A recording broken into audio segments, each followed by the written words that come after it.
Tell me, darling, could we run away? We could hide away by the cactus desert blue. I can see it just a mile away from this crowded place. I could lay there next to you. All right, hey guys, or hey friends, welcome back to our channel, Best Freaking Friends Forever, and thank you guys for watching and subscribing or commenting below. So this is round 3 of Battle of the Boy Bands. So today we're going to talk about O-Town and Hanson. We will talk about Hanson first. So Hanson, their members were their brothers. So Zach Hanson, Taylor Hanson, and Isaac Hanson. Isaac's the oldest, Zach is the youngest, Taylor's in the middle. They're from Tulsa, Oklahoma. They formed this band in 1997. And we're going to talk about the album Middle of Nowhere. This is what we're going to talk about. Well, they started as early as 92. Like just kind of going around town and doing, you know, that sort of thing. Singing where they could. And they were 11, 9, and 6 then. Yeah. And I think a lot of them started off with instruments and not necessarily like vocals too. But I mean, you can tell, I mean, by their music videos and stuff like that, they're very talented with most of the musical instruments that they play. Like they're very talented with that. Yeah. Yeah, but whenever they finally like officially became like the boy band, they were, what did you say, 97, right? So they were 16, 15, and 11. So they were a little bit older. Yeah, and Middle of Nowhere was released on May 6th of 1997 by Mercury Records. And it actually earned 3 Grammy nominations for them. Yeah. Yeah, they scored the highest for me. I was shocked. And honestly, out of all the albums we've listened to for this week, this one, I like this one the best. I was surprised.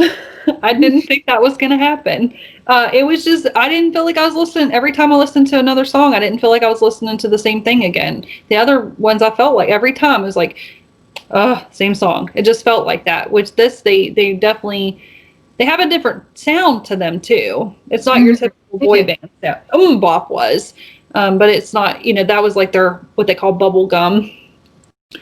That was kind of their bubblegum song. But other than that, the rest of them were pretty unique. I'll say, yeah, that was their most well-known single. But they also had Where's the Love, I Will Come to You, Weird, Thinking of You. So, yeah, I mean, they had a couple singles. And I don't think we talked about all their other albums. But their first album was Boomerang that they made in 95. Then they had Bop and Middle of Nowhere. So this is actually their third album, where which was their best one, their best-selling one, because it had Bop and all that. But then they had Snowed In, this time around Underneath, The Walk, Shout It Out, Anthem, Middle of Everywhere, The Greatest Hits, Finally It's Christmas, and String Theory, as early or as late as 2018. So, yeah. Yep. All right. So album, what did you score their album? I gave them a 3. Because their song, I mean, after listening again, I do remember Where's the Love and I Will Come to You and Weird. And I really did like Weird. I like that single. It was good. Yeah. So I gave them an album. Yeah, I gave them a 4. Their music videos, they were so-so. They weren't great. They weren't not. Look, I think it's like, when I watched these videos, it was bad because I compared them to Michael Jackson. Because, I mean, he had some epic, I mean, the man did solo music videos and, you know, they were epic. And then I also think of Beyonce, If You Like It, Put a Ring on It. Like that's, man, her video is just another one that pops out to me. So, and like Lady Gaga. So I think it's bad because I think of those music videos and it's hard for me, like it was hard for me to give these music videos a 3. And I only did that because they weren't great, they weren't bad. You know, when you think of other artists that have really put a lot out there, that's kind of that's how I was, whenever I was thinking of those epic music videos, like this is the music video when you think of music videos, this is what you think of. So that's why I scored like I did. So anyway, yeah, so their musics weren't bad, but they weren't great. And I feel like, I mean, I just thinking back, I mean, this was 97? Mm-hmm. So think about what money they had, what they budgeted for that, back then, what they had available to them to film back then. Like, Yeah. because I mean, like we talked about with New Kids in the last episode, where, what saved them or helped them was the beginning of doing music videos. Mm-hmm. So, Yeah, but I mean, tell a story. And like you said, those people that you mentioned, they know how to tell a story in their music video. Like I look at country, like I think of Reba McEntire too. Mhm. Like her music videos, always telling a story, and she puts herself in the main character. Like, yeah, I mean, I think those are good music videos. Yeah. So, music video, what did you say? I gave it 3. 3. Okay. And then Heartthrob. I guess I was harsh. I gave them a 2. I mean, I loved Taylor, but I don't know. I gave them a 2 compared to the other bands that we were looking at. They did not stack up for me. I'm sorry. Yeah. I gave them a 4. I thought that they were, handsome fellas. And like Zach was just cute. He was really young, and so I'm like, oh, look at that little boy. He's so cute. Well, I mean, they had the other groups had some younger members too, but maybe 2 for me. It was like their look went together. I feel like the other bands you just got like, which is fine. That's totally fine. But I just think that with Hanson's look, it just kind of went together. Maybe that's why I like them. Yeah. Well, and I think the other bands, they tried to match their outfits with their personalities or their personas in the band. And I think Hanson didn't do that. I mean, I don't think they felt like they needed to. Right. I mean, yeah. What was your favorite song? I liked Doom Bop just because it's catchy, but I also liked Weird. I really did. I liked Weird too. Well, as I was listening to it, like whenever I do these, I was listening from the start to the finish. I listened to the whole album, just because a lot of albums will tell a story, so it's important to listen to it from start to finish. Well, anyway, so first I heard Weird, and I'm like, this is good. I liked that one, but then I got down to I Will Come to You, and I thought, so I Will Come to You and then Weird. I like those 2 in that order. Go listen to some covers of I Will Come to You. They're good too. Yeah, it's a good song. I like the lyrics. Well, the music video was pretty intense. For me, watching it, I Will Come to You. Yeah. I felt like it was like, man, like, I mean, it hit you. I just feel like, which I know the other ones, theirs were a lot more mature, but like as I was watching this, I thought, man, these lyrics and their videos and stuff seem very mature for their age. And I know the other ones did too, because even O-Town, we talk about them, they had a video, I guess was pretty, like after you listen to it as you're older, you're like, wow, that's pretty sexual. So, yeah, but that video too was very, because it's kind of like, I took it as they had passed away. Mm-hmm. That's how I took it, and so they would come to you. So let's see. So my total for them was 11. So they scored the highest for me out of all of them. Yeah, see, they scored an 8 for me. Yep, and that will give them a total of 19. Yep. All right, so now O-Town, and how they stack up. Yep. So O-Town, its members are Eric Michael Estrada, Trevor Pennick, Jacob Underwood, Dan Miller, and Ashley Parker Angel. And we did O-Town, we did the album O-Town. So it was released on January 23rd, 2001 by J Records. And again, in Transcontinental Records, which is Lou Pearlman's record label, and BMG. So, yeah, they were formed about the same time. Well, they were formed after, like, NSYNC and Backstreet Boys. They were formed to the ABC hit Making the Band in 2000. Yes. He came up with that idea. Yeah, and they were actually, their band, O-Town, is named after Orlando, Florida, where the auditions were held, which I thought was kind of interesting because I didn't know that. Yeah. So, yeah. Really cool. They had albums, O-Town, O2, Lines and Circles, the OTWN, Love Should Be a Crime, O-Town 2, and then they had volumes 3, 2, so they just, because a lot of these bands had other albums, they just kind of was like, oh, fan favorites, that sort of thing. But I don't know, do you have any background on them? Let's see. It debuted at number 5 on the Billboard 200, selling over 150,000 copies in the first week. 1 month after the release of their album, it was certified platinum, and eventually hit 1.7 million copies and 3 million worldwide. They had, 4 singles from this album: Liquid Dreams, All or Nothing, We Fit Together, and Love Should Be a Crime. So. Yeah. Did you have a favorite song? I liked All or Nothing, and then I listened to Shy Girl, and I really kind of liked Shy Girl off of it, too. I don't know if you remember that one, but I kind of liked that one, too.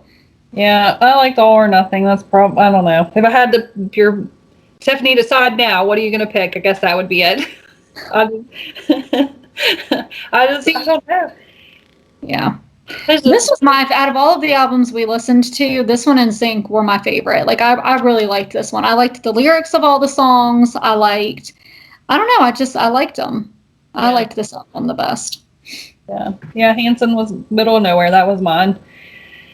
Surprisingly, I can't believe I'm saying it, because I remember in school, like, Hanson, like, you got made fun of if you were, like, the other bands not so much, but Hanson was the one, like, you were a dork if you listened to Hanson and you were a fan of theirs. So yeah, there's not much backstory other than they made that band. They were on that show. You can go and watch that. I saw some clips on YouTube of the show and that sort of thing. So yeah, you can go and watch those if you want to. They did a comeback. I think maybe this is the one. They had a comeback 16 years later. They came back together. And I think Ashley Parker Angel didn't. I don't think he came back because he wanted to just, I think there was time where they wanted to do either an interview with them or something like that, and he chose not to participate, I think. Yeah. So the album, what did you rate the album? I gave it a 4. Okay, I gave it a 3. Music videos? I gave it 3. 3. For me. Yeah. Yep. And then Heartthrob? I gave it 3. Same. Yep. So my total score was 9. Mine was 10. So they are also a 19. Yep. So we got stuck and both of them tied. So we had to do a tiebreaker. And then Shelley can explain how we did that. Well, what we did was we looked at all of their singles. So from each album, we looked at the singles that they did and how they rated, or how they did, like, on the Billboard Top 100. So obviously, Liquid Dreams for O-Town peaked at 10. All or Nothing peaked at number 3. But then Hanson, they had a lot more that did a lot better, especially, like, in places like Australia, and like, they had a lot of ones that went better there, and they had a lot more top. Like, Where's the Love, I think, did really well. Bop did really well. And I think Weird did really well, too. So I think with that being said, Hanson would end up winning. We gave them a point because they had more top hits, or they were higher on the Billboard Top 100 or higher than O-Town. Like, they had more hits than O-Town did. Yep. So, yeah, because that's why we wanted you guys to vote. We didn't get very many votes on our page. So that was kind of we used that for a vote. So, yeah, that's the tiebreaker, and they got 20. Who reigns them all? Between Shelley and I. Because I know that this isn't true.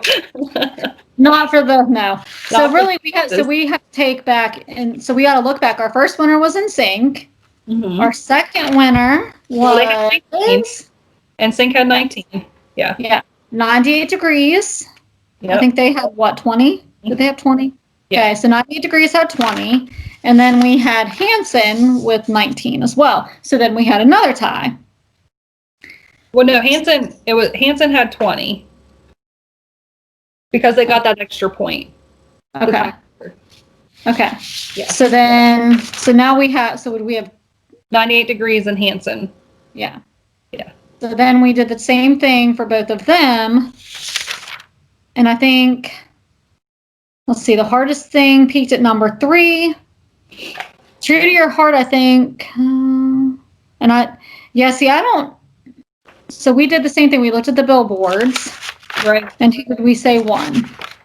98 Degrees. They topped the most. Well, they had the, I think it was like Hanson had the most, but then 98 Degrees, theirs was like 3 and 5. So they were even like. Yeah, so they were higher up. Yeah. And I think I Do Cherish You. I don't know if that one ever made it to number 1 or not. But. Right. No, I don't think it did. 98 Degrees ended up winning the battle of the boy bands for us. Yep. So if you want to contest that in court, feel free in the comments. Yes. We'll hear you out. Yes, we will. And if there's other bands that you want us to do, because we talked about Kiss and Poison and those kind of bands, which those I would enjoy doing a lot better than these. But we can always do icons too, and icons, like, because we were talking about like icons like Whitney Houston and Celine Dion and then country, Dolly Parton, Reba McEntire, like all of those. So if you guys have any of those too, let us know. Yeah, and we talked too that the icons, we probably wouldn't really battle them out. It would just be more paying tribute to them. Yes. Type of video. Yep. Yeah, so that's what we talked about. They're pretty much, their status speaks for themselves. Like, we don't need to, No. So. No, not the icons. They will go down in history for sure. All right.